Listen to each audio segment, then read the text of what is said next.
بسم اللہ الرحمن الرحیم۔ السلام علیکم ورحمۃ اللہ وبرکاتہ۔ محترم ناظرین، سوال یہ ہے کہ نماز تراویح پڑھے بغیر روزہ رکھنا کیسا ہے؟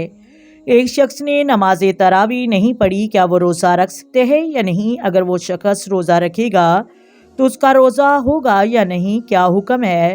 بہت اہم مسئلہ ہے۔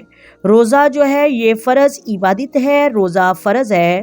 اگر آپ فرض چھوڑتے ہیں، اگر آپ بغیر کسی شرعی عذر کے فرض کو ترک کر دیتے ہیں تو آپ پر توبہ نازل ہے۔ دوسرا، اس فرض کی قضا بھی آپ پر واجب ہوگی، یعنی اگر آپ روزہ چھوڑتے ہیں تو توبہ کے ساتھ ساتھ اس روزے کی قضا بھی آپ پر لازم ہے۔ لیکن نماز تراویح جو ہے یہ فرض نہیں، یہ سنت موقدہ ہے، اس کی بہت زیادہ اہمیت ہے، بہت زیادہ فضیلتیں ہیں، اور یہ رمضان المبارک کی خاص عبادت ہے۔ نماز تراویح اور حدیث پاک کا مفہوم ہے۔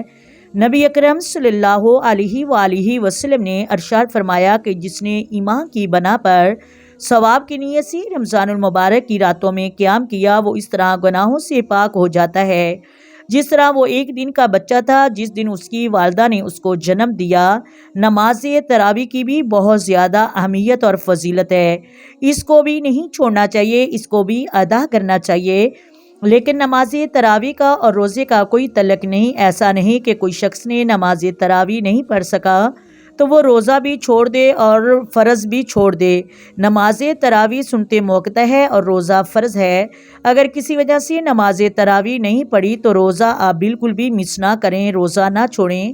بہت سارے لوگ اس غلط فہمی میں ہوتے ہیں کہ اگر نماز تراویح چھوٹ گئی ہے تو اگلے دن کا روزہ ہی چھوڑ دیں گے، یہ بہت بڑی غلط فہمی ہے۔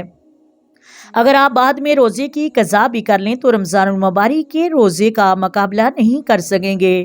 نماز تراویح اور روزے کا کوئی تعلق نہیں۔ تراویح سنت موقدہ ہے، روزہ ایک فرض عبادت ہے۔ اگر آپ سنت موقدہ چھوڑ دیں تو ایسا نہیں کہ آپ فرض بھی چھوڑ دیں، تو یہ بہت بڑی غلط فہمی ہے۔ نماز تراویح کی بہت زیادہ اہمیت ہے، بہت زیادہ اجر و ثواب ہے، اور یہ رمضان المبارک کی خاص عبادت ہے، اسے بھی ادا کرنا چاہیے۔ لیکن یہ آپ سے چھوٹ گئی تو روزہ آپ نہ چھوڑیں، روزہ آپ ضرور رکھیں۔ امید کرتی ہوں آپ کو ویڈیو کی سمجھ آ گئی ہوگی۔ اگر ویڈیو اچھی لگے ویڈیو کو لائک کر دیں، شیئر کر دیں اور چینل کو سبسکرائب کر دیں۔ آئیں مل کر آقا دو عالم نور مجسم سرور کائنات صلی اللہ علیہ وآلہ وسلم کی ذات پر درود و سلام کی نذرانے پیش کریں۔